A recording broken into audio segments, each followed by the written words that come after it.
বাংলাদেশের সামনে যেন নতুন এক কৌশলগত সমীকরণের হাতছানি। একদিকে পারমাণবিক শক্তিধর পাকিস্তান, অন্যদিকে ড্রোন ক্ষেপণাস্ত্র ও প্রতিরক্ষা প্রযুক্তিতে সক্ষম তুরস্ক আর অর্থনৈতিক শক্তিতে সমৃদ্ধ সৌদি আরব। ঢাকার একটি কৌশলগত সিদ্ধান্তই বদলে দিতে পারে আঞ্চলিক শক্তির ভারসাম্য। তবে ইসলামী ন্যাটো বা মক্কা প্রতিরক্ষা চুক্তিতে ভারতের প্রতিপক্ষ পাকিস্তানের সঙ্গে বাংলাদেশের সম্ভাব্য যোগদানের খবরে মোটেও সন্তুষ্ট নয় নয়াদিল্লি। তাহলে কি ত্রিদেশীয় এই চুক্তিতে ভারতের মাথা ব্যথার একমাত্র কারণ পাকিস্তান? ভারত পাকিস্তান প্রতিবেশী দেশ হলেও বরাবরই সাপে নেউলের সম্পর্ক দুই দেশের।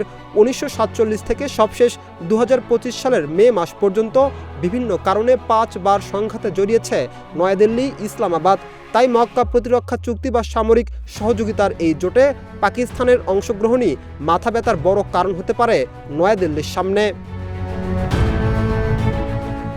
তথ্য বলছে, স্বাধীন পররাষ্ট্র নীতির কারণে নয়াদিল্লি কোনো সামরিক জোটে নেই, কিন্তু পারমাণবিক শক্তিধর পাকিস্তানের সাথে ড্রোন ক্ষেপণাস্ত্র ও প্রতিরক্ষা প্রযুক্তিতে সক্ষম তুরস্ক আর অর্থনৈতিক শক্তিতে সমৃদ্ধ সৌদি আরবের যোগদানই ভারতের প্রধান মাথা ব্যথা। সাথে আরেক প্রতিবেশী বাংলাদেশের সম্ভাব্য যোগদানের খবরও ভাবাচ্ছে নয়াদিল্লিকে। বিশ্লেষকদের মতে, ঢাকা শেষ পর্যন্ত ইসলামীয় ন্যাটো হিসেবে আলোচিত কোনো নিরাপত্তা জোটে অংশ নিলে নয়াদিল্লির উদ্বেগ বাড়তে পারে। বিশেষ করে ভারতের প্রধান প্রতিদ্বন্দ্বী পাকিস্তানকে অন্তর্ভুক্ত করা কোনো প্রতিরক্ষা জোটে বাংলাদেশের সদস্যপদকে স্বাভাবিকভাবেই স্বস্তির চোখে দেখবে না ভারত।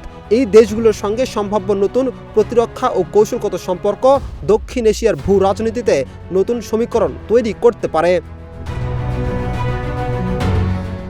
সম্ভাব্য মক্কা প্রতিরক্ষা চুক্তিতে ঢাকার যোগদানের খবরে নজর রাখছে নয়াদিল্লি।